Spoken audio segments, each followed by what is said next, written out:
eto may mensahe daw kay Attorney Claire Castro, walang iba po kundi si Vice Presidente Inday Sara Duterte. Panoorin at pakinggan ho natin mga boss. Oh. May binitawan pala si Vice President Sara Duterte laban sa inyo. Sabi ni VP Sara, sinasabi ko na nga paulit-ulit na si Claire Castro ay nagdadala yan ng kahihiyan sa ating bayan dahil tinawag siyang na spokesman ng Office of the President.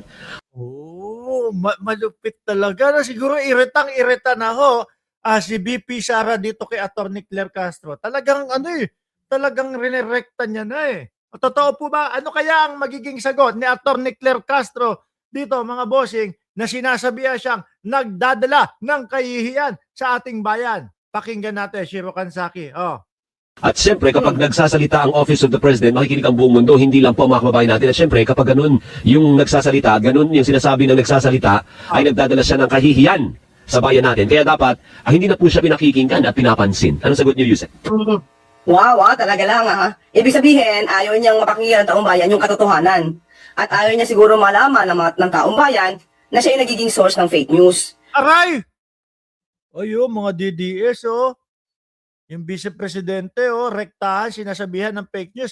Ako, mga ilang beses ko na ding naringgan ng fake news ang Vice Presidente. No? Kung maalala nyo, mga bossing, nag-fake news ang Vice Presidente na meron daw utang yung mga luwistro sa kanila. Paano ko hindi masasabi na fake news yun, mga kababayan?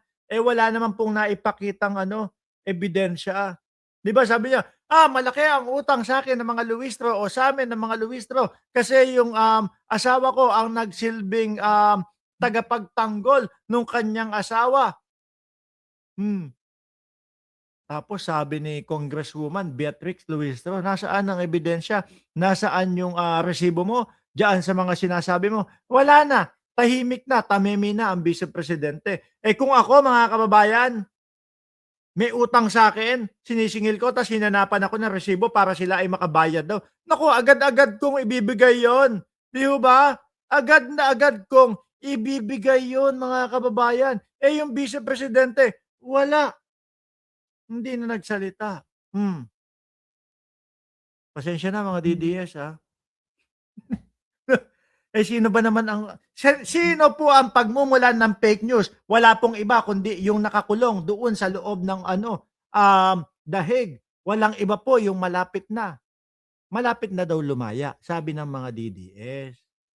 'Di ba? Malapit nang lumaya, sabi nung mga utu-utong mga DDS, uy, lalaya na si Tatay Digong, uy, magpapirma tayo. O di ba yun naman ang kauna-unahang source ng fake news, ano sabi? Bangag daw ang Pangulo. Wala namang napatunayan. Minsan, naaawa ako sa mga DDS. Alam niyo kung bakit? Biruin mo ngayon, papaniwalaan nila si Tatay Digong nila. Uy, bangag ang Pangulo. Gumagamit na ipinagbabawal ang Pangulo.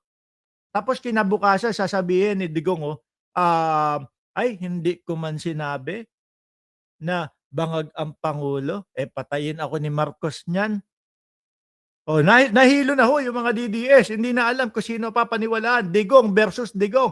Tsaka, yung mga Katoliko na mga DDS. Tuloy ko? Masakit. Masakit, oo, talaga naman. Nakita nyo, minumura na ni Digong yung kumbaga, alam nyo yun, pinagdarasalan natin. Minumura na ha. Pero kayo, ay hindi, si Digong yan okay lang. Walang problema, namura. Di ba? Ang hirap maging DDS, mga kababayan. Lahat tatalikuran mo para kay Tatay Digong. Saan ka pa? Tuloy po, Attorney Claire. Sabi ni Ma'am Neng Gigi, live ba to? Late ako. Live na live siguro. Nabasa ko yung comment mo Alam mo, Aldin, ang pagsasabi ng katotohanan, hindi po yan nakakahiya. Ang nakakahiya, yung madalas nilang ginagawa, na gumagawa lamang at nagtatahi-tahi ng kwento. Sabi Ay, sakit naman. No, stoy mga DDS. Utang na. Nasasaktan ba kayo? Nasasaktan kayo sa mga katotohanan na mahilig lang magtahi-tahi ng mga kwento. Yung mga Duterte, kinana nyo di ba totoo naman? Biruin niyo, ang tagal ng sinisiraan ng mga Duterte, Oh, si Pangulong Bongbong Marcos, pero hanggang ngayon wala pa din, nandiyan pa din, nakaupo pa din bilang presidente ng Pilipinas. Eh, yung tatay ninyo, anyari, 'no? Yung tatay niyong sinasabi ninyo na, strong president, malakas, hindi weak president at si Bongbong Marcos ang weak president. Eh, kung hindi weak president yung tatay ninyo, di sana nasa labas ng oblo 'yan. Eh, di sana hindi pumayag o hindi naipasok 'yan sa oblo. Sino ngayon ang weak? Yung mga Duterte? Totoo? Yung mga Duterte weak, mahina, 'no? Parang yung mga DDS mahihina ho, mga kababayan. Tuloy mo, Attorney Claire. Ang ganda ni Attorney Claire ngayon dito, Na enumerate ko na ang iilan sa mga sinabi niyang fake. Di ba? Binanggit ko na. Yung sinabi niya, pambaboy lang. Or pamhayop lang. Yung 20 pesos na binanggit at ipinangako ng Pangulo sa taong bayan na ngayon ay Kalat na, laganap na.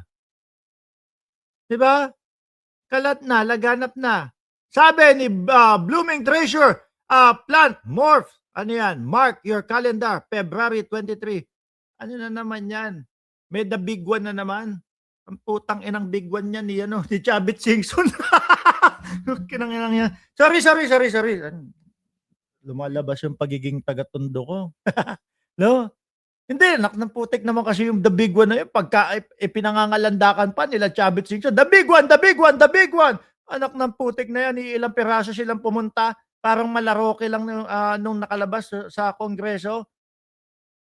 Wala nang sumasama, wala nang pumupunta. 'Di ba? Sabi, confirmation of charges pala. No?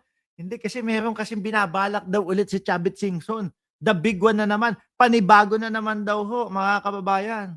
Putragis na yan. Hindi kayo napapagod doon? Mga DDS? The big one? Walang pumupunta. Nakakahiya na kayo. Joel Depano, nakakagulat ka, Boss Ninong. nasan at nag-e-enjoy na ang ating mga kababayan sa 20 pesos na bigas dito sa Kadiwa Centers. Nakakadiwa ng Pangulo. Meron pa, di ba? Natatandaan mo?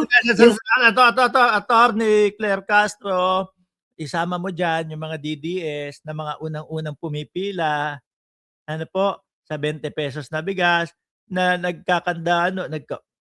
tutulakan pa sa 20 pesos na bigas, mga DDS. Di ba? Tapos gusto nila, Marcos resign.